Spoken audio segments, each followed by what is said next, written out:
दोस्तों, अगर जीवन साथी अच्छा हो तो शादी के बाद भी सपनों को नई उड़ान दे सकती है। यह कहानी एक लड़की की जुबानी है। वह कहती है कि मेरी शादी हो चुकी थी और मैं अपने पति के घर में कदम रख चुकी थी।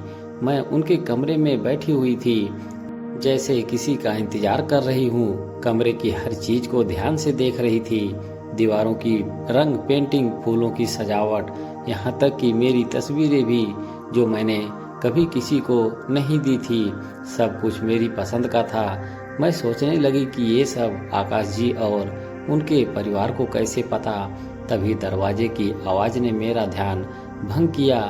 आकाश जी, मेरे पति, दरवाजे पर खड़े थे। उन्होंने कहा, आराम से रहिए, मैं जानता हूँ आप अभी मुझे पसंद नहीं करती। कोई बात नहीं, वक्त लीजिए। जब आप तैयार हों तब हम इस रिश्ते को आगे बढ़ाएंगे।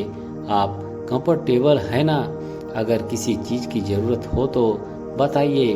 उनकी बातों का मैं सिर हिलाकर जवाब देती रही। जब उन्होंने कहा, कपड़े बदल लीजिए, लहंगा काफी भारी होगा, तो मैं चुपचाप चेंजिंग रूम में चली गई।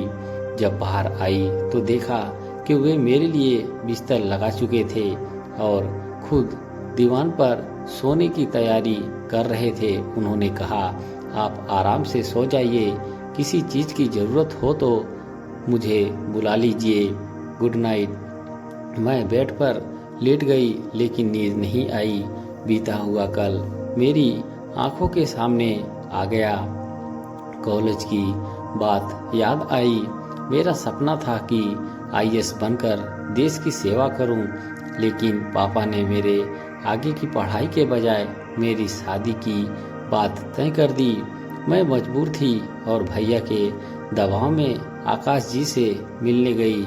मन में असहमति थी, लेकिन कुछ कहने का साहस नहीं जुटा पाई।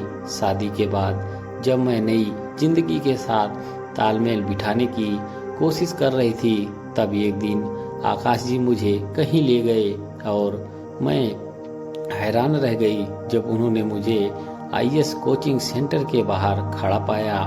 बिना कुछ कहे उन्होंने मेरा दाखिला करवा दिया।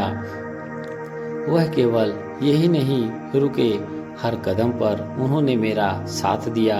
मेरी सोच थी कि शादी मेरे सपनों को रोक देगी, लेकिन आकाश जी ने यह साबित किया कि सही जीवन साथी मिल जाए तो शादी आपके सपनों को नई उड़ान दे सकती है। आज मैं समझ चुकी हूँ कि प्यार कहीं भी कभी भी हो सकता है।